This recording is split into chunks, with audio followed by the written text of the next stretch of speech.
રસ પાવે નિજ બલરામ। જે નિજ ભાવ સદા સુખ નિજ નો કરો પ્રકાશ। જે બહુ વિધિ દુઃખ તણી કરે છે સત્તાના।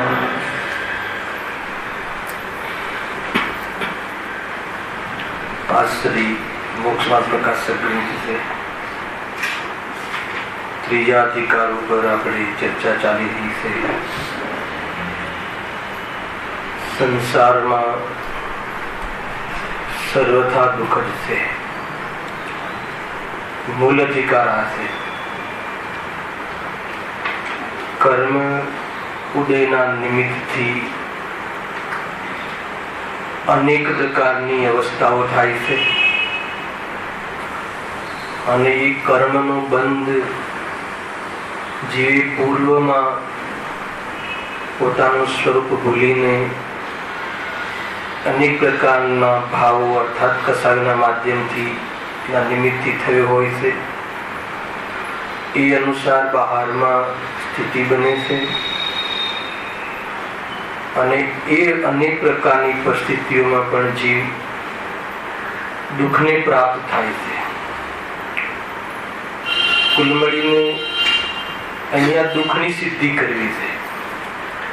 જે પણ કોઈ સિચ્યુએશન બને છે કર્મના ઉદયમાં એમાં જીવને સ્વરૂપની ઓળખાણ ન હોવાના કારણે નિરંતર દુઃખી થાય છે। એના અંતર્ગત આપણે મોહનીય કર્મની ઉદયમાં જીવને થતા દુઃખ એના અંતર્ગત અજ્ઞાનમાં કરતો ખોટા ઉપાયો અને સાચા ઉપાય શું છે એ ત્રણ પ્રકારના સ્ટેપમાં દરેક કર્મના અંતર્ગત ચર્ચા અહીંયા કરવામાં આવી રહી છે। એમાં આપણે ચારિત્ર મોહથી દુઃખ તથા તેના ઉપાયોનું જૂઠાપણું એ ટોપિક આપણે આજે પ્રારંભ કરીશું। એમાં પૂર્વમાં દર્શન મોહનીય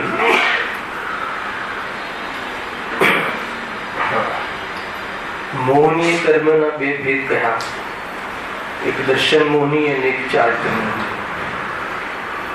દર્શન મોહનીના ઉદયમાં જીવને મિથ્યા દર્શન થાય છે। मिथ्या दर्शन में शू करे छे? जे वडे जेवुं तेने सिद्धांत छे तेवुं पदार्थनुं स्वरूप नथी तथा जेवुं पदार्थनुं स्वरूप छे तेवुं ते मानतुं नथी। सामान्य चर्चा करी लईए छे 2-5 मिनिट। दर्शन मोहनीय कर्मना उदयमां जीवने दर्शन मोह अर्थात तो मिथ्या दर्शन थाय छे। तो मिथ्या दर्शनमां केवी प्रवृत्ति होय छे? मिथ्या दर्शन में जे वडे अथवा मिथ्या दर्शन में पदार्थनुं जेवुं स्वरूप छे एवुं मानतो नथी अने जेवुं स्वरूप नथी एवुं माने छे। अहींया विषय आटलो नथी सांभळ्यो। अहींया सुधीनी चर्चा तो बीजा अधिकारनी खरेखर तो, पण अहींया ए बतावुं छे के तेनाथी शुं थाय छे। तो जीव दुखी थाय छे। कोई कहे कि एमां शुं प्रॉब्लम छे? मिथ्या दर्शन में कोई माने जेवुं स्वरूप छे एवुं न माने અને જેવું સ્વરૂપ નથી એવું માને તો માનવા દો ને, શું પ્રોબ્લેમ છે? તો કહે પ્રોબ્લેમ બહુ મોટો છે। એનાથી જીવ વ્યાકુળ રહે છે, જીવ વિચલિત રહે છે, જીવ દુઃખી થાય છે। કેમ દુઃખી થાય છે? કેમ કે એની ઈચ્છાને અનુસાર પદાર્થનું પરિણમન થતું નથી અને એની અપેક્ષાઓ સંતુષ્ટ થતી નથી અને જીવ દુઃખી થાય છે। સામાન્ય લોજિક છે। પછી સેકન્ડ સ્ટેપ એ આવ્યું, ઘણા દોઢ પાનાની ચર્ચા છે આમાં। તો પછી એમાં મૂળ વાત એ આવી કે કદાચિત કોઈ જીવ આટલી પ્રકારની અનેક આકુરતાના કારણે માર્ગ શોધવાનો વિકલ્પ કરે કે ઉપાય કરવો જોઈએ કે આટલી આકુરતા, આટલી વિચલિતતા, આટલો સંતાપ, તો એને મન થાય એમ કે ભાઈ આનો કોઈ ઉપાય શોધવો જોઈએ, કોઈ ડોક્ટર પાસે જવું જોઈએ. યાદ આવે છે આ બધું? કેટલી ચર્ચા કરી છે. તો એટલો એને વિકલ્પ આવે છે, થોડું વૈરાગ્ય આવે છે કે ખરેખર દુઃખ જ છે. છોકરાઓ પ્રત્યે અપેક્ષા રાખી પણ આપણું કયું કરતા નથી. શરીરને એટલું બધું પોષણ કર્યું, એક્સરસાઇઝો કરી, અનેક દવાઓ આપી, ઔષધિ આપી, પરંતુ આજે શરીર પણ સાથ આપતું નથી. એવું થાય કે ના થાય? ઘણું ધન ભેગું કર્યું હે ને, પરંતુ કોઈ પણ એ ધનની ઉપયોગિતા કરી શકું એવું સામર્થ્ય ન રહ્યું, અને મન સદા બેચેન અને ચંચલ રહે. તો કોઈ એવા ગુરુને શોધું કે જેથી મને ઉપાય બતાવે. તો શું પ્રોબ્લેમ થાય છે નિકભાઈ? દુર્ભાગ્ય લખ્યું છે ને, એને એવા ગુરુ મળી જાય છે, કુદે કો ગુરુ કો શાસ્ત્ર,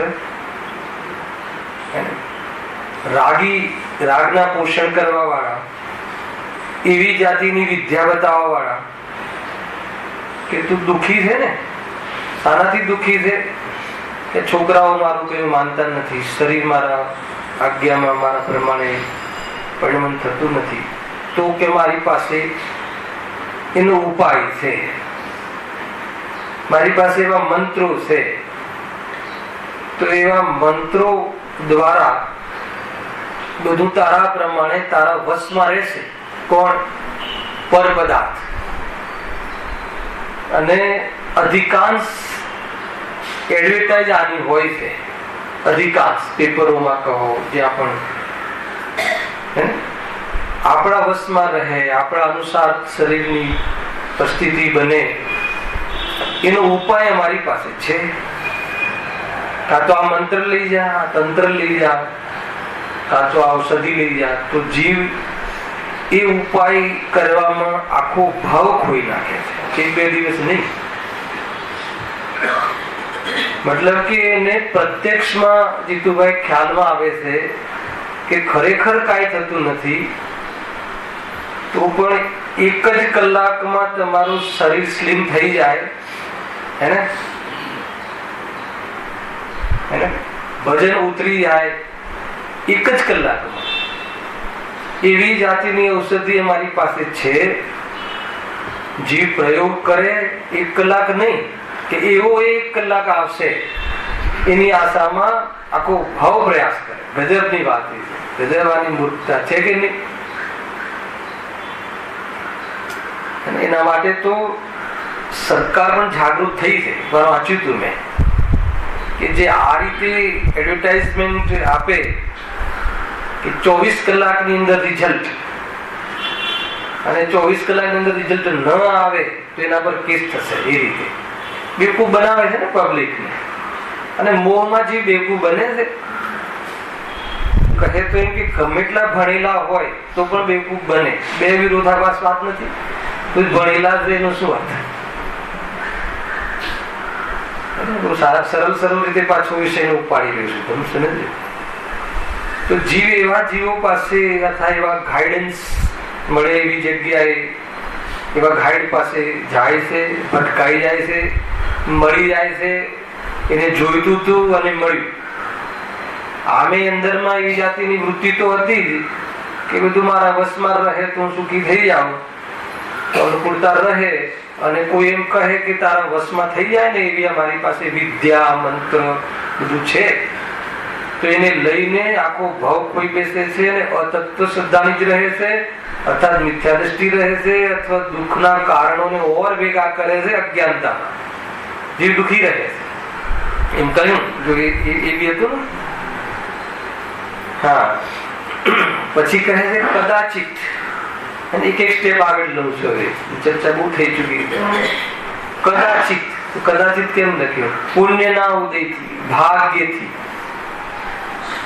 કોણ મળી ગયા? સાચા દેવ શાસ્ત્ર ગુરુ, સાચા ગાઈડ, સુખી થવાનો સાચો ઉપાય બતાવનારા નિમિત્તો એ મળી ગયા. ભાગ્યથી, પુરુષાર્થથી નથી મળતું. એ બધું એમાં કોઈ પુરુષાર્થ લાગતો નથી. પુરુષાર્થ તો એ જે કહે, ગાઈડન્સ આપે એ અનુસાર પ્રવર્તન કરવામાં પુરુષાર્થ. પુરુષાર્થ કોઈ મળી જવાથી, દેવશાસ્ત્ર ગુરુ કે ગુરુદેવશ્રી મળી જવાથી કોઈ કાર્ય થઈ જશે એમ નહીં સમજતા. બ્રહ્મ નહીં રહેતા. એમને જે કહ્યું છે એ પ્રમાણે પુરુષાર્થ કરવાથી, એ પ્રમાણે પ્રવર્તન કરવાથી, એ પ્રમાણે શ્રદ્ધાન કરવાથી, એના અનુસરણ કરવાથી માર્ગની અને માર્ગના ફળની ઉત્પત્તિ થાય છે. એ તો નથી થતી. પણ ત્યાં શું ભૂલ કરે છે? ત્યાં લખ્યું છે કે નિશ્ચયના ઉપદેશની તો શ્રદ્ધા કરતો નથી. તો કઈ ગાથા આવી? પરમ સમાધિ કયો અધિકાર ચાલે છે? ચાલે ને એની આજની ગાથા છે. આમ આખી વનમાં જાય, વૃક્ષ નીચે, ઠંડીની સિઝનમાં નદીના કિનારે કે વૃક્ષ નીચે, ગરમીમાં શિખરની ટોચ ઉપર બપોરે 12 વાગે એકદમ માથે સૂર્ય હોય ત્યારે લખ્યું ને. અને દરેક ઋતુમાં નગ્ન દિગંબર અવસ્થામાં રહે. ઉપવાસ આદિ, વિશેષ ઉપવાસ આદિ, કાળ ક્લેશ ને બધા વ્રત આદિના પાલન કરે. તો નિશ્ચય મોક્ષ માર્ગની સાથે સહચારી રૂપ વ્યવહાર મોક્ષ માર્ગનું જ્ઞાન શું કરાયું શાસ્ત્રોમાં? કે જીવે નિશ્ચયના ઉપદેશની તો શ્રદ્ધા કરી નહીં, પરંતુ વ્યવહારના ઉપદેશને નિશ્ચય માનીને અંગીકાર કરે.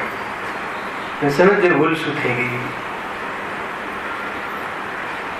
એમની સમજતા કે એ જે ચર્ચા કરી દ્રવ્યલિંગીમાં, દ્રવ્યલિંગની, એ દ્રવ્યલિંગ હોતું નથી, એ વેશ હોતો નથી. એમની સમજવું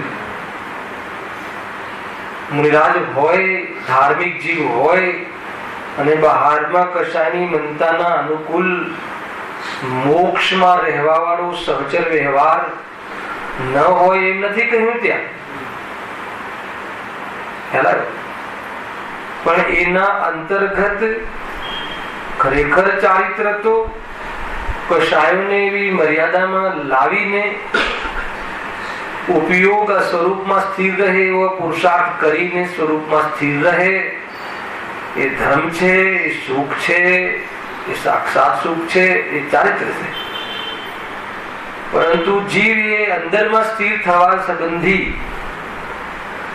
અંદરમાં સ્વરૂપમાં સ્થિર થવા સંબંધી પુરુષાર્થ તો કરતો નથી. એ વિષયને, એ નિશ્ચયને તો ગ્રહણ કરતો જ નથી.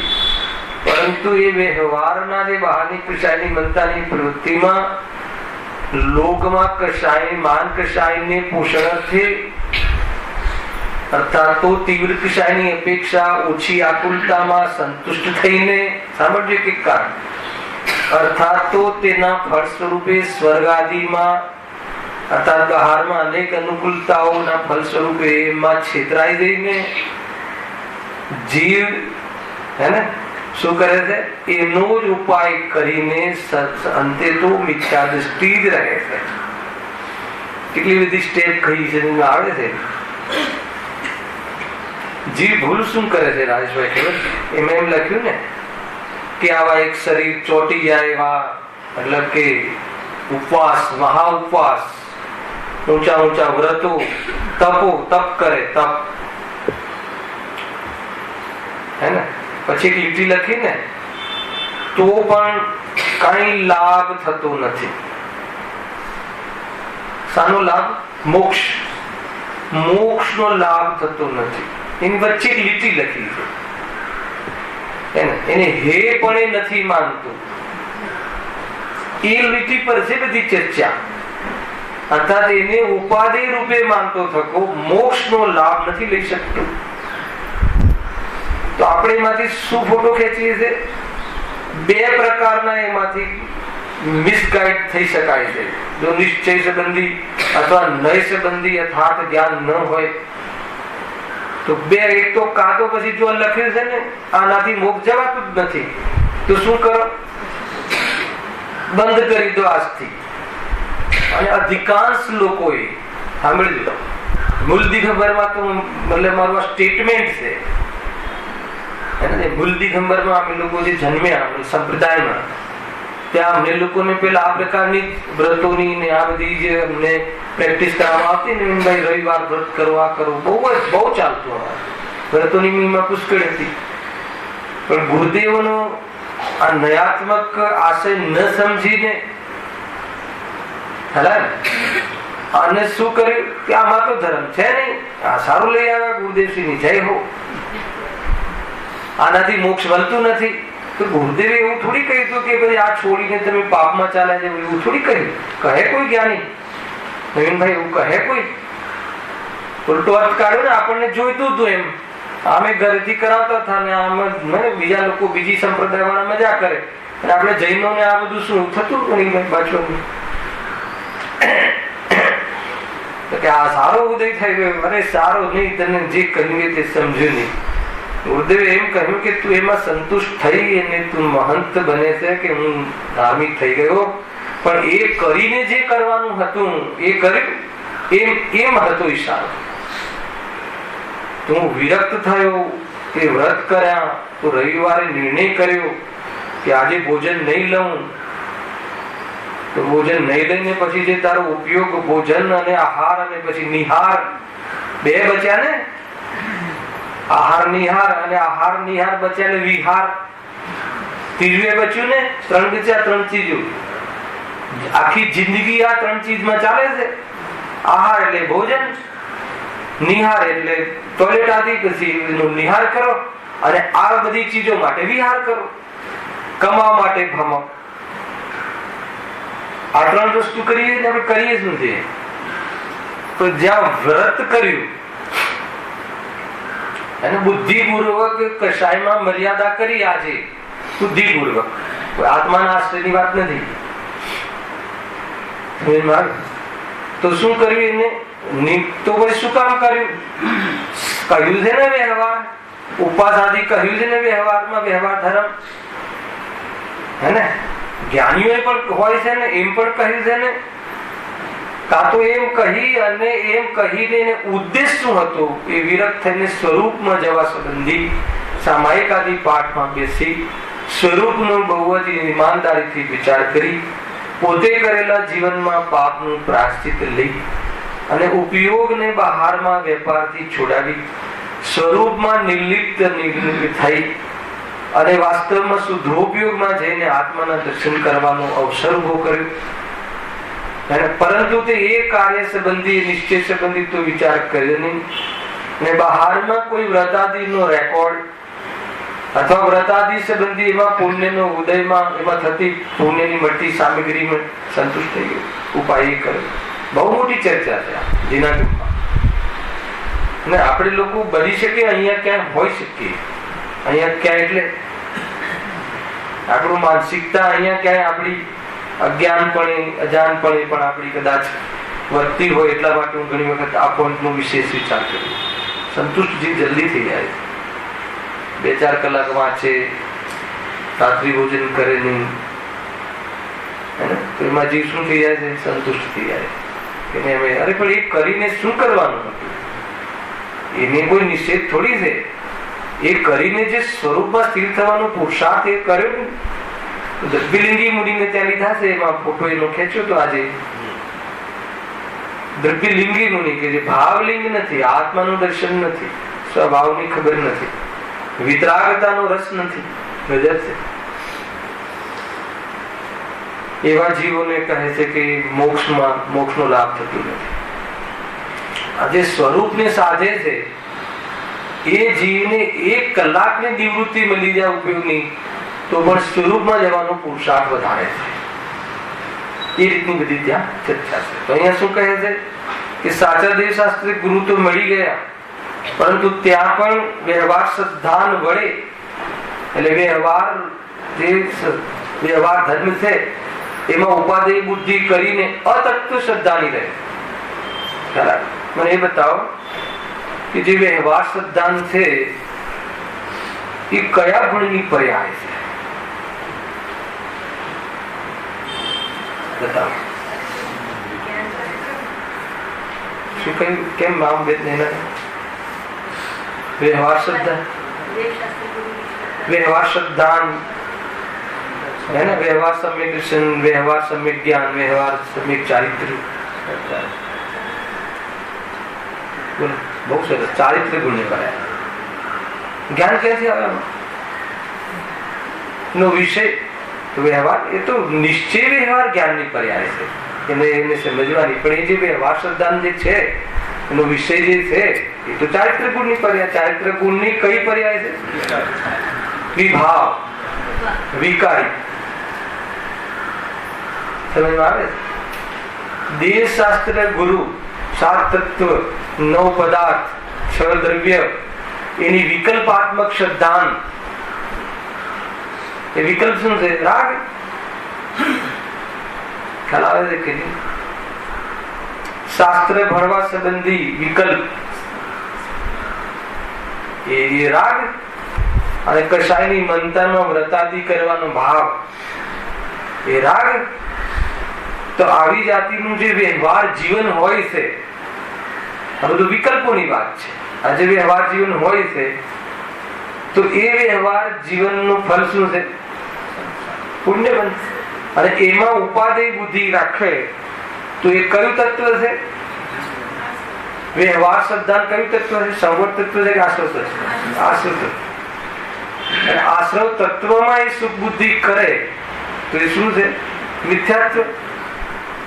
તો આગળ લખ્યું ને અતત્વ શ્રદ્ધાળુ જ રહે છે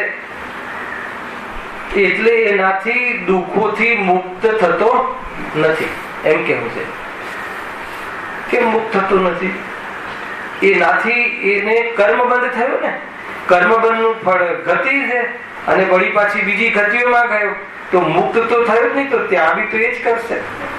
તો સરવાળે મુક્તિને પ્રાપ્ત થયો.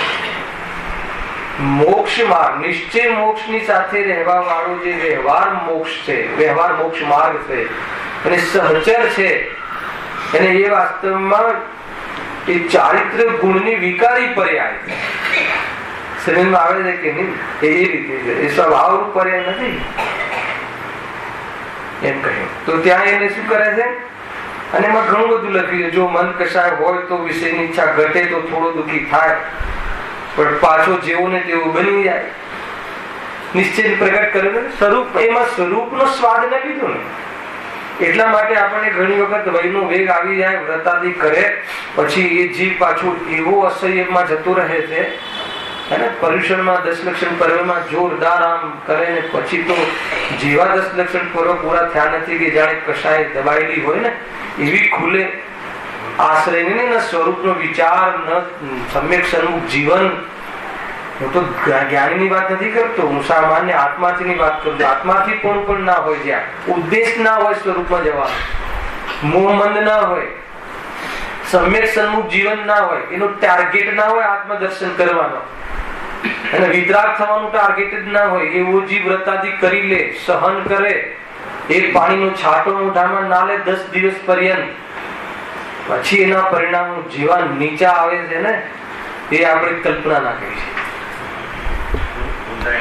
હા, એટલા માટે ઘણી વખત આજે શ્વેતાંબર સંપ્રદાયમાં એવું કહેવાય છે કે 8 દિવસ હોય એ લોકોને ડિસ્ટ્રિક્શન આપે જે પર્વ પર્યુષણ કર્યું હોય 8 દિવસ કોઈ પણ જે લોરીઓ હોય ને રેકડી ખાલી હોય, 8 દિવસ પછી 9મા દિવસે જે રેકડી વાળાનો બિઝનેસ થાય છે ને મુંબઈમાં એવું કોઈ દિવસ નથી થતો એમ કહ્યું. જેવી 9મા કે 10મા દિવસે જેવી સ્પષ્ટ કર્યું. કેમ એમ થાય છે? વિચાર કરવા જેવું છે. કારણ કે જીવને પ્રક્રિયા વિશેષ ક્રિયા વિશેષ છે ત્યાં મુખ્ય. એ દિવસોમાં વિશેષ ક્રિયા કરવી 8 દિવસ પર્યંત. 8 દિવસ તો ગમે એમ કહીને ખેંચી નાખે છે પણ હર 8 દિવસે એમ વિચાર કરે છે. હર મોમેન્ટમાં 8 દિવસની જ વાત છે. હર મોમેન્ટમાં એના અંદરમાં વણાયેલું હોય વગર વિચારે. આ તો ફક્ત 8 દિવસની વાત. 8 દિવસ પછી તો જોઈ લઈશું તો એને પછી એવો કસાય ખુલે છે, એટલો પાપમાં પડી જાય છે એટલે આ લખ્યું ને પાછો જેવો છે તેવો બની જાય છે. આમાં દરેક જણ આવી શકે પણ ત્યાં આવી મુખ્યતાથી ચર્ચાઓ જોવા મળે છે ગામમાં. એટલે બાકી આ મેન તો આપણા માટેની ચર્ચા છે. આપણે પણ એવું તો કરીએ છીએ. ખરેખર તો એ 10 દિવસમાં જે પ્રેક્ટિસ કરી તે પ્રેક્ટિસના આધારે જીવન ઓર પવિત્ર જે રૂટીન જીવનમાં જે હતું પહેલા એમાં ફરક આવવો જોઈએ એમ વાત છે. ખેર અહીંયા તો કહે છે કે મૂળ તો સ્વરૂપની સિદ્ધિ થવી જોઈએ. આત્માના દર્શન થાય, વિતરાગતાનો સ્વાદ ન આવે તો કહે છે કે જેટલું પણ કરેલું છે બધું પાણીમાં ગયું એમ કહ્યું. 100%. તો શું થયું? માની લો કે તમે 20 વર્ષથી 10 કલાક આપણે સ્વાધ્યાય કર્યું રાજેશભાઈ, અને એમાં આત્મદર્શનનો પ્રોગ્રામ જ ના હોય તો પછી થશે શું? વોટ નેક્સ્ટ શું થઈ જશે બતાવો? પછી મોક્ષ મળશે તો 4 ગતિમાં જ રહેશું ને, તો પછી શું નવું કર્યું? એ તો અનાદિથી કર્યું છે એમ વાત છે. એટલા માટે કહે છે કે એને કોઈ ઉપાય ખોટા છે. પછી એક ઓર જબરજસ્ત જે બહુ ચાલીતું આપણે કે બીજો ઉપાય શું કરે છે? એક ઉપાય આ છે. કયો ઉપાય આ છે? પોતાના જેવું શ્રદ્ધાન છે તેમ પદાર્થોને પરિણમાવા ઈચ્છે છે.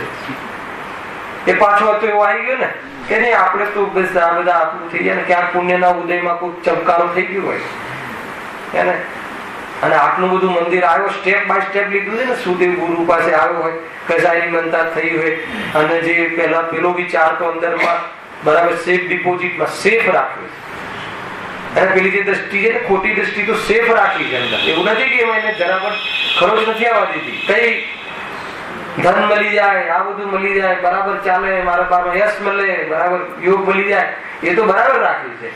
તો હવે આ બાજુ નિશ્ચયને તો લખ્યું, નિશ્ચયને તો શ્રદ્ધા કરીને નિશ્ચયના અથવા જે એ વસ્તુમાં સુખ નથી, પરદ્રવ્ય સાથે તારે કઈ લેવા દેવા નથી, એમનું લક્ષ કરવું એ દુઃખનું કારણ છે, એમાં એની અપેક્ષા રાખવી એ તો ભ્રમ છે, એના કારણે તું વિચલિત રહે છે, હે? અને એ બધી આ સમજવાના પ્રોગ્રામોમાં પણ તું સંતુષ્ટ નહીં થઈને સમજવાનું પણ મન કરી જા, તો કાં તો સમજવાના પ્રોગ્રામમાં તો એ મકરશાયની મનતામાં સેટ થઈ જાય છે, તો બહારમાં એ પાપ ન કર્યા એટલે બહારમાં પુણ્યનું ફળ તો આવશે, તો સામગ્રી થોડી ઘણી મળી જાય છે. અને પાછું જેવો તેવો થઈ જાય છે તો વળી પાછું શું કરે છે કે બહારમાં થોડી ચીજો મળી ગઈ તો વળી પાછું પોતાને એ હંમેશા બની રહે એ પોઝિશન, પરિણમન પોતાના હિસાબે બધું થાય એ રીતના પ્રયાસો પાછા ચાલુ થઈ જાય, અને ઉપાય એ જ ઉપાય કરે છે. અને એમાં લખ્યું કે એ પ્રમાણે પરિણમે તો તેનું સિદ્ધાંત સાચું થઈ જાય, પરંતુ સિદ્ધાંત એમ નથી. બહુ સરસ સિદ્ધાંતની ચર્ચા આપણે લાસ્ટ કરી હતી. પરંતુ અનાદિ નિધન વસ્તુ ન્યારી ન્યારી પોતપોતાની મર્યાદા પૂર્વક પરિણમે છે. કોઈ કોઈને આધીન નથી, જેમ કોઈ પદાર્થ કોઈનો પરિણમાવ્યો પરિણમતું નથી. આ વાસ્તવમાં જૈન ધર્મનો પ્રાણ છે. આ વાસ્તવમાં દ્રવ્યનું અકર્તૃત્વ સ્વરૂપ બહુ મહાન સુંદર સ્વરૂપ છે. કદાચ આ સિદ્ધાંતની વિરુદ્ધ તમે વિચાર કરો તો તમને સંસાર, તમને આ લોકનું સ્વરૂપ ભયાનક લાગશે. કોઈનો પરિણમ્યો પરિણમી જાય તો આપણું શું હાલત હોઈ શકે એની કલ્પના કરવી રહી. શું કહ્યું? માનો અશોકભાઈ, તમારા માટે મારી ઈચ્છા જે હોય એ પ્રમાણે તમે પરિણમો તો શું સ્વરૂપ થાય તમારું? ખ્યાલ કેવું સ્વરૂપ થાય વસ્તુનું, કેવું સ્વરૂપ થાય દુનિયાનું? કલ્પના કરજો.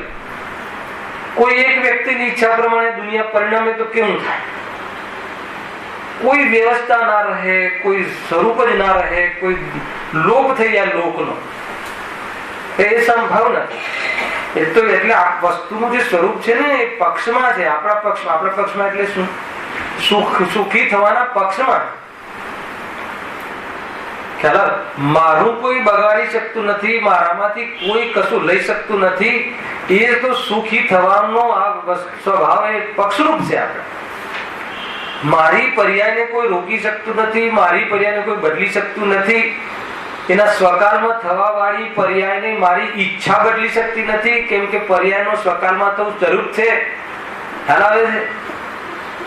તો ઈચ્છાઓ તો કઈ નહીં કઈ થાય, તો ઈચ્છા પ્રમાણે થાય તો પણ મતલબ કે ઢંગ ના રહે સ્વરૂપનો, તો કઈ એમ થતું નથી ને. એ તારા પક્ષમાં છે, તને સુખી થવાના પક્ષમાં છે, એ વસ્તુ સ્વરૂપમાં ન્યાયરૂપ પક્ષમાં છે. એને જો તું એને સમજી લે, એનું સિદ્ધાંત ને થઈ જાય તો કહે છે કે તારી કોઈ સમસ્યા ના રહે.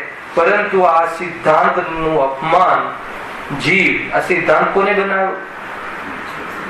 સર્વજ્ઞ ભગવાને છે જ સૃષ્ટિમાં, પણ આ કહ્યો કોને? સર્વજ્ઞ ભગવાને. અને આ સિદ્ધાંતનું હર સમય અપમાન કરીએ તો કોનું અપમાન થયું? સર્વજ્ઞ ભગવાનનું અને પ્રકૃતિનું.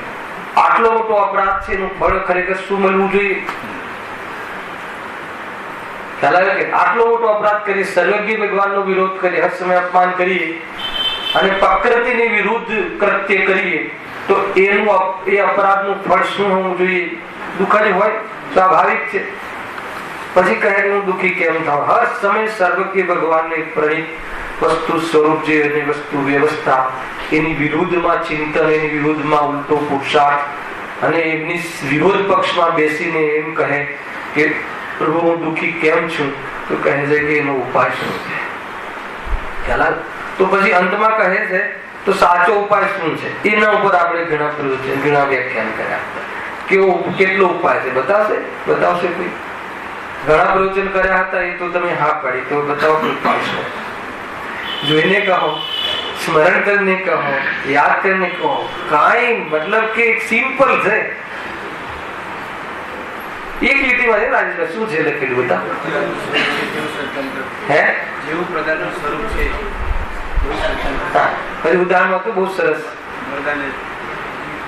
મરદાને જીવિત ના માનવું, તો જીવિત છે તો જીવિત ના માનવું, એટલે બહુ સરસ. જો પણ તેને જેમ કોઈ મોહમુક્ત બનીને, ડાયરેક્ટ ઉદાહરણ વાંચું છે. જો જેમ કોઈ મોહમુક્ત બનીને મરદાને જીવતું માને. મરદું કોઈ દિવસ જીવતું હોય? મરદું કોઈ દિવસ જીવતું હોય? જયારે અંદરમાં જીવ હોય ત્યારે જીવતું હોય? મરદાની સાથે જીવ રહે ત્યારે જીવતું હોય મરદું? મરદું બોલીએ જ છે. મરદું તો સમજો, બોલે છે, સમજે છે, પણ મોહ મુક્ત થઈને એમ માને છે કે નહીં આ તો જીવે છે. તો પછી કરવાનું કેટલું છે કે મરદું છે એ જીવતું ના હોય એટલું માની લે. લખ્યું છે સિમ્પલ. મરદાને જીવતું માને વાત એને જીવાડવા ઈચ્છે તો તેથી પોતે દુઃખી થાય, એટલે જ દુઃખી થાય. આ મરદાને જીવ માનવું એનો અર્થ ખબર છે? હું માનું, હું એને આજે ને આ જીવતું માનો. હું કેવો? ચેતન પદાર્થ. શરીર કેવું? અચેતન પદાર્થ. અને શરીરને હું માનું એટલે જીવ માન્યો ને, ચેતન માન્યો ને. હવે ચેતન માન્યો એટલે એમાં શું થઈ ગયું? ચેતનમાં કયા ગુણો છે? જ્ઞાન, દર્શન, ચારિત્ર, સુખ, વીર્ય. તો પછી શરીરમાંથી પછી શરીરને હું માન્યો એટલે ચેતન માન્યો, જીવ માન્યો. એટલે એમાંથી આપણે સારો પ્રયાસ કરીએ જ્ઞાનનો, સુખનો, શાંતિનો. કેવી રીતે? હવે બધાને ખબર છે. હેલા, તો એનાથી સુખ મળ્યું કોઈને? ના મળ્યું. તો બસ શું કરવું કે મળતું છે એમ માન. બસ મળતું છે એમ માની શું? એ હું નથી એમ માન. ખ્યાલ આવે કે નહીં? હું નથી એમ માનીશ તો શું થઈ જશે કે એના માટે તું જે પણ અહીંયા સંસારમાં જે કશાયો અને કશાયની પૂર્તિ માટે પાપ અને એ જે આખું સંસારમાં તું રહે છે એ ભાવ થઈ જશે, નષ્ટ. કરું પ્રવચન આગળ કે બસ થઈ ગયું? જરૂર છે? કેટલું સિમ્પલ છે. ન એમને કઈ ઉપવાસ કરવાનું કહ્યું કે ન કોઈ પર્વતની ટોચ પર જઈને બેસવાનું કહ્યું કે નહીં જંગલમાં જવાનું કહ્યું. શું વાત કરે? આ બધું ન કહ્યું તો આ બધું નહીં આવે. તો કહે છે કે જેને અને આ મરદું છે એને એનું ક્ષેત્ર જુદું છે, એમાં આત્મા એને સ્પર્શ્યો નથી, એને ચૂમતું નથી. આત્મા એના અસંખ્યા પ્રદેશમાં રહે છે, એ જ એનું ચતુષ્ટય છે. આવો અનુભવ, આવું રસાસ્વાદન પૂર્વક, આનંદ પૂર્વક અનુભવ હોય એ જીવને આ ચાર દિવાલો હે ને કે બહારના સંયોગોમાં રહેવાનો ભાવ ન રહે, તો એવા નિમિત્તો પણ બહારમાં ન ઉપલબ્ધ થાય. તો જ્યાં સુધી પૂર્ણતા ન થાય ત્યાં સુધી એ પ્રકૃતિનો પુરુષ છે, એ નેચરનો પુરુષ છે. તો નેચરલ જગ્યાએ જોવા મળે. નેચરલ છે ને બધું, પહાડ, જંગલ નેચરલ છે. તો એ નેચરલ જગ્યાઓમાં જોવા મળે.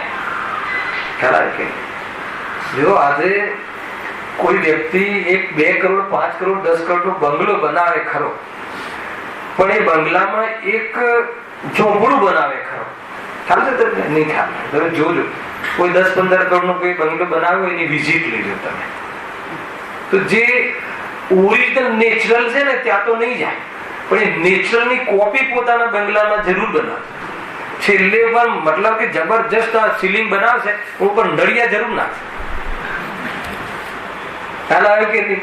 એને જે નેચરલ નથી ને નેચરલ બનાવવાનો પ્રયાસ કરશે. ઘરમાં એવો પોર્શન બનાવશે કે જ્યાં ગામડાનું વાતાવરણ, એન્વાયરમેન્ટ રહે, નેચરલ એન્વાયરમેન્ટ રહે.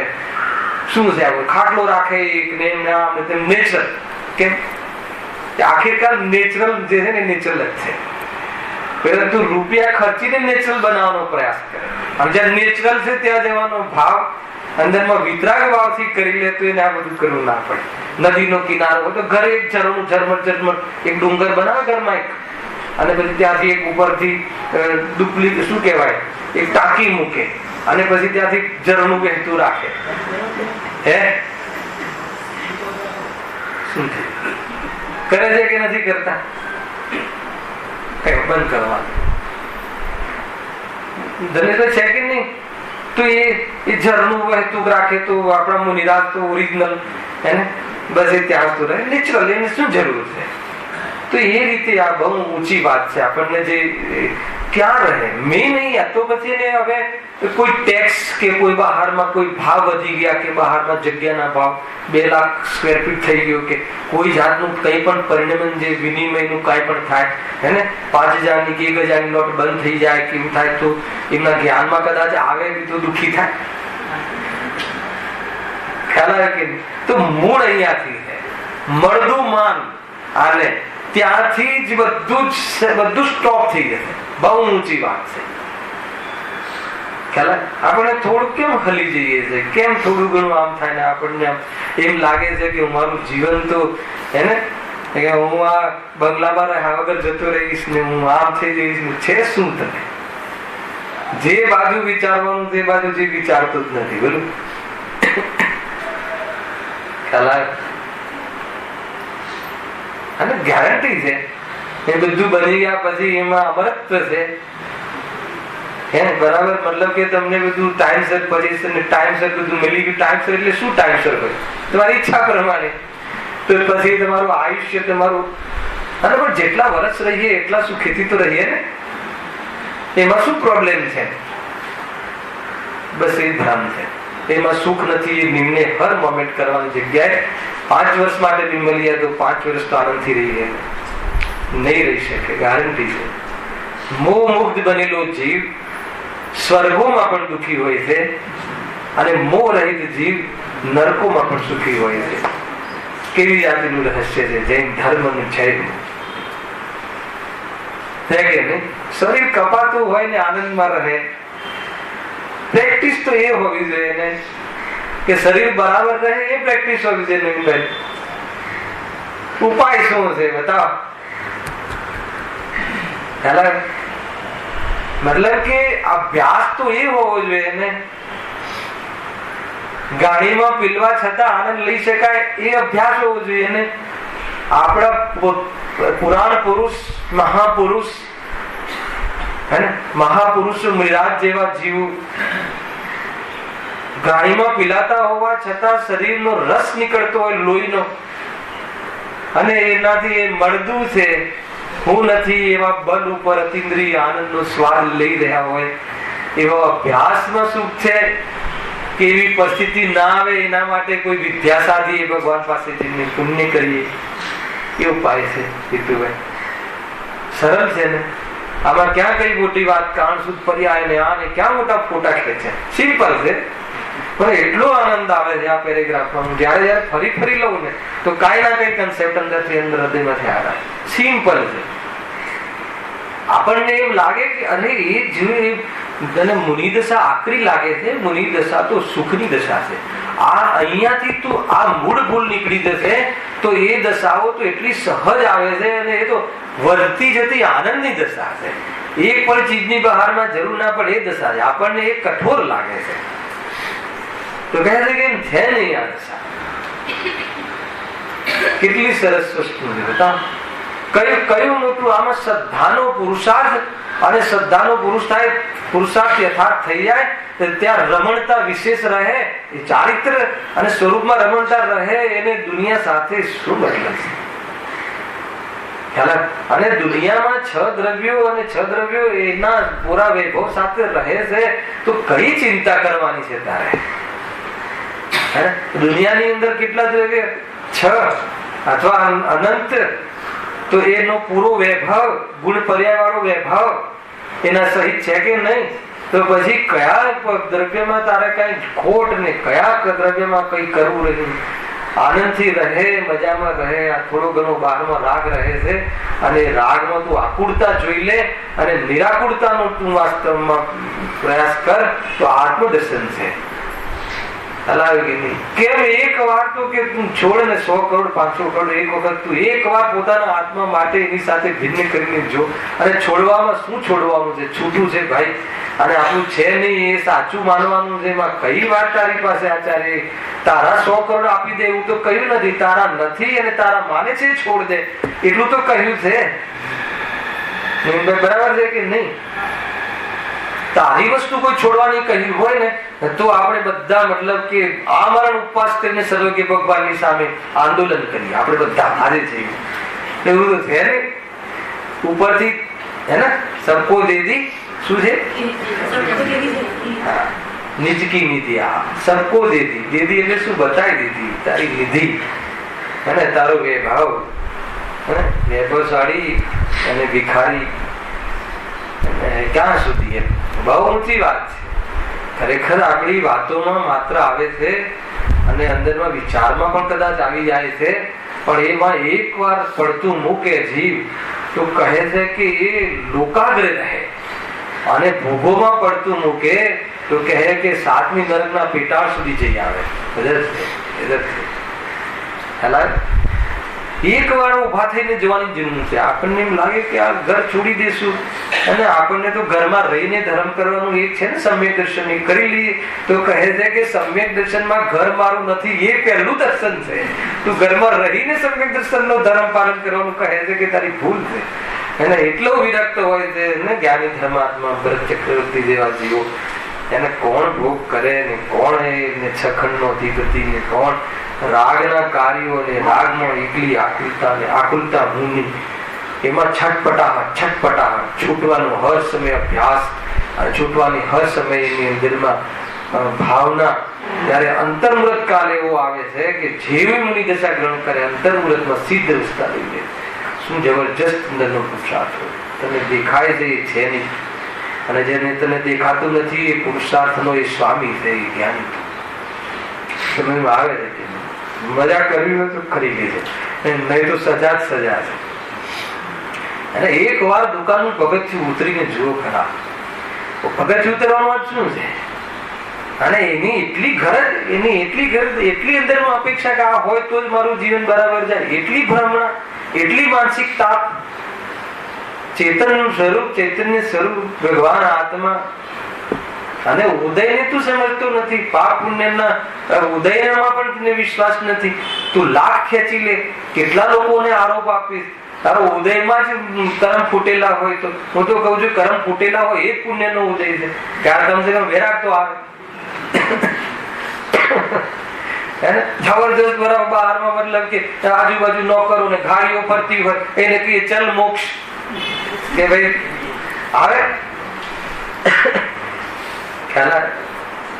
એવાથી પણ મોક્ષમાં જવાનો પુરુષાર્થ કરે. ખ્યાલ આવે કે નહીં? આ તો એક સામાન્ય વ્યંગાત્મક કથન કરવું જોઈએ. એવા તો આપણે તને બહારમાં 5-25 રૂપિયામાં તને લાગતું હોય ને તને કદાચ પુણ્યનો ઉદય વિખરી જાય તો પછી તું આવે કે ચલ ભાઈ એને આત્મકલ્યાણના 2 ક્લાસ લાગ્યા છે ને ભાઈ સમજાવવાની વાત કરે છે. નહીં, અત્યારે અનુકૂળતા તો છે ના નથી વિશે શું હોઈ શકે? શું કોઈ હોઈ શકે? બીજું મજામાં છીએ આવે કોઈ દિવસ. પણ એ નાથી બી મહાન મતલબ કે વૈભવ વાળા ઇન્દ્રો ને દેવેન્દ્રો ને ચક્રવર્તીઓ ભાગી ગયા છોડીને. ન ભાગ્યું એમને કે આ કોઈ સુખનું કામ થોડી. તો એ થોડું વૈરાગ કે આ મળદામાંથી નીકળ્યું. ક્યાંથી નીકળી આટલી વાત? મળદામાં સમજમાં આવે છે. પાગલ થઈ ગયું છે. ઉદય સંબંધી વિચાર ના આને આમ કર્યું તેને તારું કર્મ ફૂટેલું છે, તારા ઉદયમાં એમ છે તું શું કરે? અને કહે છે કે તારો યોગમાં એવું છે, આત્મા તો પૂરેનો પૂરો છે ને, તું જોઈ લે, દર્શન કરી લે. દર્શન કરવાનું તને આ વૈરાગ્યનું, તને આ બહારમાં જે મન લાગી ગયું છે એથી વિછળવાનું આટલો સરસ તને બહારમાં ઉદય છે. એક વાર તો વિચાર કર, એક વખત તો ત્યાંથી ઉતરીને જો, એક વાર તો એનાથી ભિન્ન કોઈ વસ્તુનું સ્વરૂપ, આત્માનું સ્વરૂપ એક વાર તો નહીં આવે. એટલો આનંદ આવે, કોઈ વસ્તુની જરૂર ના પડે. શું છે દુનિયામાં ધમ પછાટ કરીને કદાચ કોઈ બહારમાં ઉદયગત સિદ્ધિ થઈ પણ જાય તો કયો તું અમરત્વ લઈને આવ્યો છે, અને કયું તું એમાંથી સુખ ખેંચી લેવાનું છે કે તને એમાંથી સુખ.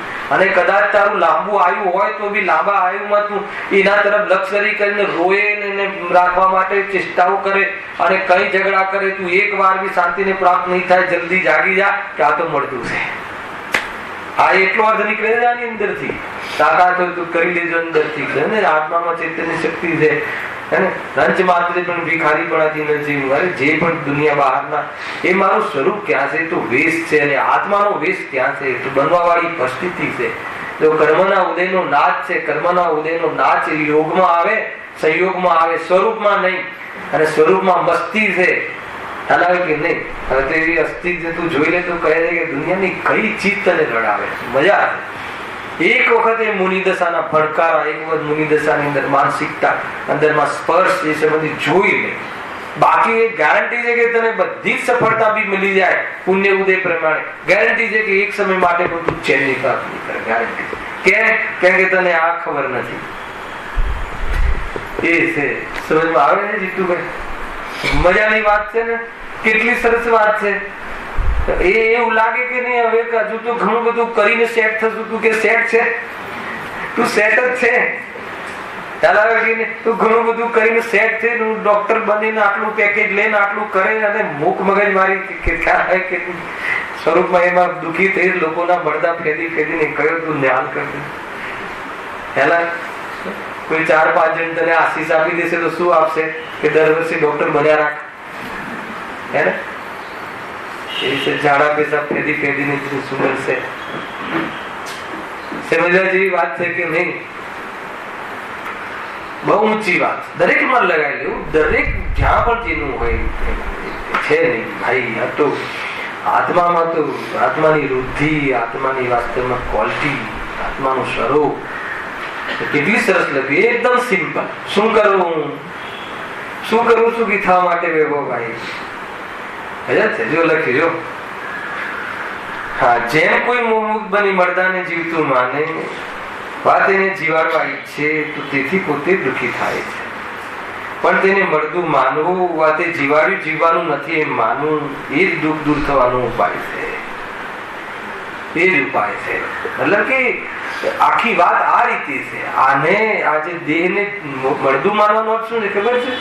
એ હું નથી, અમે બે જુદા છીએ, એ મારું સ્વરૂપ નથી.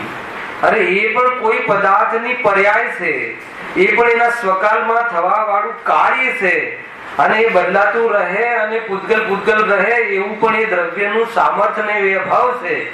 એમાં મારું કરાયું ને મારું વિચાર્યું અને મારું ભ્રમણા રૂપ વિચારવા રૂપ એમાં કોઈ એમનો એ કાર્યની સિદ્ધિ અથવા એ વસ્તુ સ્વરૂપના પરિણમનમાં કોઈ એની ઉપલબ્ધિ નથી. તો તારો આ ભ્રમ તું છોડી દે અને એના તરફનું તને આકર્ષણ એ મટી જશે, અને એના માટે તારું જે સમર્પણ એ નીકળી જશે. તો થવા વાળી હર સમય થવા વાળી બેચેની, હર સમય થવા વાળી આકુરતા એ નીકળી જશે. તો કહે છે કે એ જ માત્ર ઉપાય છે, એ સિવાય બીજો ઉપાય નથી. શું થશે આગળ? કે આવા જીવને હે ને, જે જીવને શરીરની જરૂર નથી એને શરીર શું કામ મળે? હેલાવે કે નહીં? આ શરીર શું કામ મળે છે? આપણને જરૂરત ભાષી છે એટલે મળે છે, એટલે એવો નિમિત્ત નૈમિત્તિક વ્યવસાય ચાલી રહ્યો છે. તો પછી શું બની જશે? અશરીરી સિદ્ધ ભગવાન આદર્શ તો નહીં હે ને? મોક્ષ અંતિમ દેહ રહિત જીવ થઈ જાય. દેહ રહિત છે એને પેકિંગ સાથે આવે છે, અને પેકિંગ બદલાયા રાખે છે, અને પેકિંગ ને માલ માનીને સેવન કરે છે. તો એમાં કોઈ માલ છે નહીં, એટલે એના સેવનમાં વિકાસ રહે છે, એટલે નિરાકુલતા થતી નથી. એને અંતમાં એ હર સમયે બદલાતા એ પરિસરમાં જીવ હંમેશા દુઃખી રહે છે. તો અહીંયા એટલી વાત કરી, બહુ સુંદર વાત છે. આ સમજમાં આવે છે કે નહીં? ફરીથી વાંચું, આનંદદાયક વાત છે. જો જેવું પદાર્થનું સ્વરૂપ છે તેવું સદ્દાન થાય તો સર્વ દુઃખ દૂર થઈ જાય. સર્વ દુઃખ દૂર થઈ જાય, બધા જ દુઃખ. જેવી મતલબ કે એ બતાવો કે ઘરમાં દીકરાની વહુ આવી હોય નવી, તો આપણે સુખી થઈએ છીએ કે દુઃખી થઈએ? નિર્ણય છે કોઈ કે સુખનો ભ્રમ થાય છે. આખા જીવનમાં 50 વર્ષના જીવન દરમિયાન એને ક્યારેક તો સુખી થઈ જતા એવું લાગે, ક્યારેક તો દુઃખી થઈ ગયા એવું લાગે. ભ્રમ રહ્યા કરે છે. તો અહીંયા કહે છે કે દુઃખી કેમ થઈએ છે એ બતાવો. એ વ્યક્તિ આવી ઘરમાં તો દુઃખી કેમ થઈએ છે? કે જે આપણી ટેલેન્ટ છે ને, સાસુની જે ટેલેન્ટ હોય છે ને, ટેલેન્ટ ખ્યાલ આવે, એ ટેલેન્ટ પ્રમાણે એનું પરિણમન થતું નથી. તકલીફ આ છે સાસુને. સાસુ એ વિચારે છે કે હું તારા કરતા 50 વર્ષ પહેલા આવી અહીંયા આ જગતમાં, અને તમામ મતલબ કે ડીશ કે તમામ ઘરની જે સાચવણી એ સંબંધી મારો જે એક્સપિરિયન્સ ટેલેન્ટ છે એને એ તો તને ક્યાંથી હોય, અને એ પ્રમાણે તું કરતી નથી. કેમ કરતી નથી? પ્રશ્ન. એ પ્રમાણે કરતી નથી. દરેક સાસુનો સૌથી મોટી સમસ્યા આ છે. અને એ સુખી એટલા માટે દુઃખી રહે છે, આકુલિત રહે છે કે અમારી વહુ અમારા પ્રમાણે કે મારો દીકરો અમારા પ્રમાણે કરતો નથી. તો પછી આચાર્ય પાસે જાય છે અને કહે છે કે હે આચાર્ય, હે ગુરુવર, અમે બહુ આકુલિત જીવ છીએ, હે ને, તો અમારું દુઃખ દૂર કરો. તો પૂછે શું દુઃખ છે તમને? તો કહે કે આ જીવ છે ને, આ જે બીજી વહુ છે ને, એ મારું કહ્યું માનતી નથી. તો કહ્યું એમને શું જવાબ આપ્યો? આ લીટી કહ્યું, જેવું પદાર્થનું સ્વરૂપ છે તેવું સદ્ધાન કરો. જાઓ ઘરે, સુખી થઈ જશો. કેવું છે પદાર્થ કે એવું સદ્ધાન કરવું જોઈએ કે દરેક પદાર્થ સ્વતંત્ર છે. એ તારા પ્રમાણે કેમ કરે? એ પણ એક જીવ છે, તારાથી ન્યારો છે. પછી આગળ જુઓ, ઓર ખુલાસો. પ્રભુ ખબર ના પડી. બેસ, ફરીથી કહું, શું કહે? અનાદિ નિધન વસ્તુ ન્યારી પોતપોતાની મર્યાદા પૂર્વક પરિણમે છે, કોઈ કોઈને આધીન નથી. તેમ કોઈ પદાર્થ કોઈનો પરિણમતો નથી. એને આ સિદ્ધાંત કોને બનાવ્યો? તો કે આ સૃષ્ટિમાં સિદ્ધાંત છે. કણ કણમાં આ આપેલું સ્વરૂપ છે. કોઈ કણ તારા પ્રમાણે પરિણમીને તારો થઈ જાય એ તારો ભ્રમ છે. તો જીવી વસ્તુનું સ્વરૂપ છે. અને દરેક પદાર્થ પોતાની મર્યાદામાં રહીને પરિણમે છે. તો તું એને તારા પ્રમાણે પરિણમાવે એ પરિણમવાનો જે ભાવ છે તું છોડી દે. ખ્યાલ? તો શું થશે? તો કે આકુલતા મટી જશે. આટલું કરવા જીવ તૈયાર નથી, બાકી બધું કરવા તૈયાર છે. આટલું કરવા તૈયાર ના, એ માની જાય ને, એના માટે તમે કહો સાહેબ, તમે કોઈ કરવા તૈયાર, અને તમે કહો તો આખું મંદિર બનાવડાવી દઉં, એ મારું માની જતી નથી. તમે કોઈ તૈયાર છો, તમે કોઈ કરવા તૈયાર, તમે કોઈ મતલબ દાન દેવ, મતલબ પૂજા વ્રત 5 ઉપવાસ કરું, રવિવારનું વ્રત કરું, જે માની જતી હોય. કહે છે કે નહીં થાય. એ ન માને એ જ એનું સ્વરૂપ છે. એ તારા પ્રમાણે ન પરિણમે એનું સ્વરૂપ છે. એના સ્વરૂપથી વિચાર કર, હે ને? તો તને જે એને તારા પ્રમાણે પરિણમવાનો આગ્રહ હટ છે ને, એ હટ નીકળી જશે. અને એનાથી શું થશે? તારું વાતાવરણ નિર્મલ થઈ જશે. ઘરમાં એન્વાયરમેન્ટ એકદમ પવિત્ર થઈ જશે. પ્રસન્ન વાતાવરણ, પ્રસન્ન ચિત્ત રહેશે. કોઈ કહે કે કોઈ ખોટા કામ કરે તો પણ તું બદલાવી દો ને, કરાવી દો ને. બહુ તો તું, તને એના પ્રત્યે રાગ છે, તું કહેવાનો ભાવ આવે એનું નિષેધ નથી, પણ કહેવાના ભાવની સાથે, કહેવાનું રાગની સાથે એ પરિણમી જ જાય. એને કરવું જ જોઈએ. આજે હટ છે, છોડી દે. આજે પણ તમે ઘરની અંદર તમે આ ગહેરાઈથી જોશો ને, તો ખરેખર એ જીવ વ્યસની છે, એનું દુઃખ આપણને નથી હોતું. તમે જોઈ લેજો. તમે આ વ્યસની છે અને મારા પ્રમાણે હું કહું છું તો છોડતો કેમ નથી? આપણને જે દુઃખ છે એનું છે. તમે જોઈ લેજો. અને કદાચ કોઈને એવું હોય કે ના ના એ વ્યસની છે અને એનું દુઃખ છે, તો કે એમાં પણ એ જ છે, એને તું તારો માને છે ને, તારે પડોશમાં વ્યસની છે એનું કેમ પ્રોબ્લેમ નથી તને? આખી દુનિયામાં કઈ વ્યસની લોકો છે એનું કેમ તને પ્રોબ્લેમ નથી? કે મારે શું એને મારે, તો બસ આવ્યું ને, તો કે આને તારે શું એમ કહે છે ભગવાન. તારા પેટે જન્મે તો તારો થઈ ગયો, તારા સંયોગમાં તો તારો થઈ ગયો છે નહીં, તારું એ નક્કી કર. તો કે એનાથી શું થશે? કમ સે કમ એનાથી તારી કસાઈ બટી જશે. અને એના વ્યસન તો કે એ જયારે છૂટશે ત્યારે છૂટશે. અસ્તુ કે આ સિવાય બીજો ત્રીજો કોઈ ઉપાય નહીં, આ સિવાય બીજો ત્રીજો કોઈ ઉપાય છે જ નહીં. એકમાત્ર આ ઉપાય છે, એકમાત્ર. બીજા પદાર્થની સત્તામાં હસ્તક્ષેપ કરવાનો ભાવ એ સૌથી મોટો અપરાધ છે, પ્રકૃતિ નિવૃત્ત કરવામાં આવેલું કૃત્ય છે. અને વાત એ છે, રહસ્ય એ નીકળ્યું કે દરેક પદાર્થની પોતાની સત્તા ન્યારી ન્યારી છે. એ તો તારી આ ચર્મચક્ષુમાં તને એમ લાગે છે કે મેં આની સત્તામાં ફરક કર્યો, તને ખ્યાલ નથી. એ તો એની એ પ્રમાણના પરિણામનો ક્રમ છે. આ બાજુ તારી ઈચ્છા ને એ બાજુ એનો ક્રમ કદાચ મેળ ખાઈ જાય તો તને થઈ જાય છે ભ્રમ. અને ભ્રમને લઈને તું કરે છે શું? અને હર સમય બને છે ચક્ર, અને હર સમય ભમે છે. આ છે એનું સ્વરૂપ. બહુ જોરદાર સિદ્ધાંતો દેવાય જૈન ધર્મમાં આચાર્યોએ કહેલા. એ તો સુકામાં મતલબ લાખોની અરબોની ખરબોની એને જાયદાદમાં રસ કેમ ઉડી ગયું, કેમ ઉડી ગયું? એની પાછળ બનશું છે શું એની સાથે? એ મને એક સમય મતલબ કે એક સુખ અપાઈ શકે.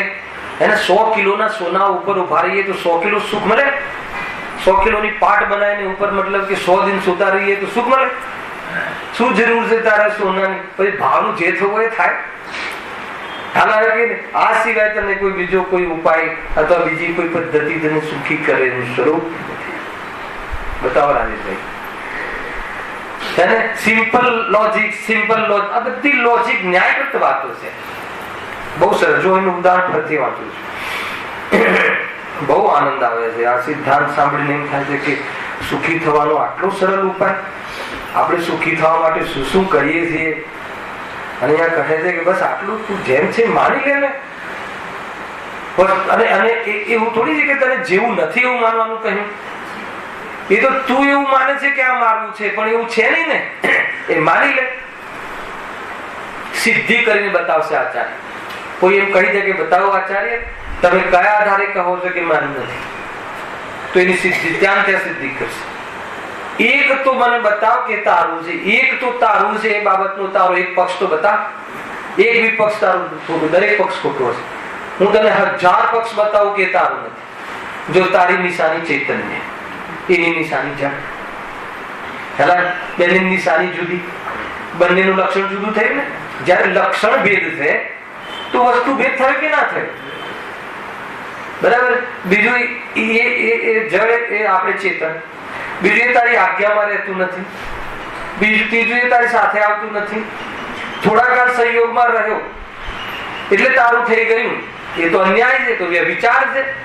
કોઈ આપણા બાજુમાં આવીને બેસે એ મારું થઈ ગયું તો એટલું મોટું પાપ કરે છે. હે ને? શરીરમાં સંયોગમાં શરીર તો એનાથી શું થશે? એક જ તો બુદ્ધિ છૂટી જશે.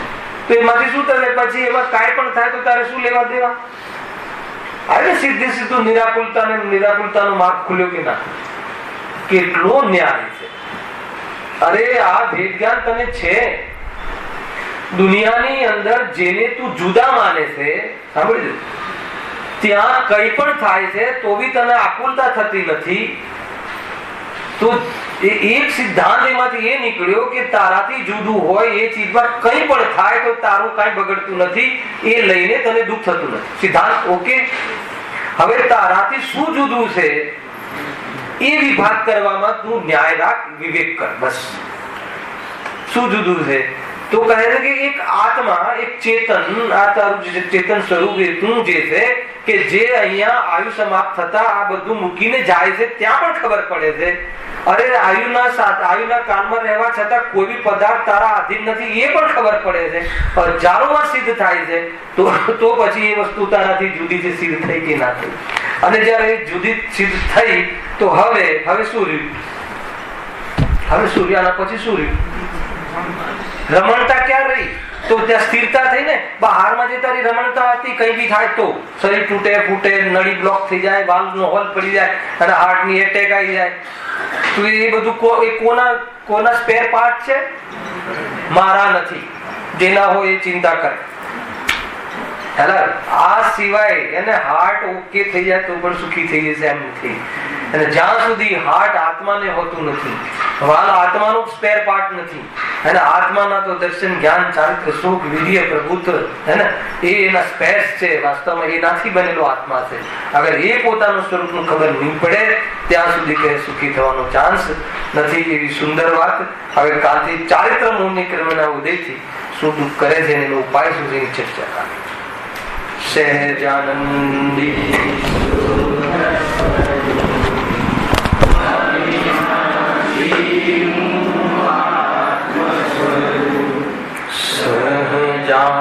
સહજાનંદી શુદ્ધ સ્વરૂપી અવિનાશી આત્મ સ્વરૂપ. સહજાનંદી શુદ્ધ સ્વરૂપી અવિનાશી આત્મ સ્વરૂપ. મંગળીએ વિરાજમાન દેવાદિદેવ સુંદર ભગવાન સર્વજીવાણી પરિપાલ સર્વજ્ઞાચાર્ય દેવ અનંત અનંત ઉપકારી સદગુરુ દેવ પ્રસન્નતી ભગવતી માત સનાતન દિગંબર જય.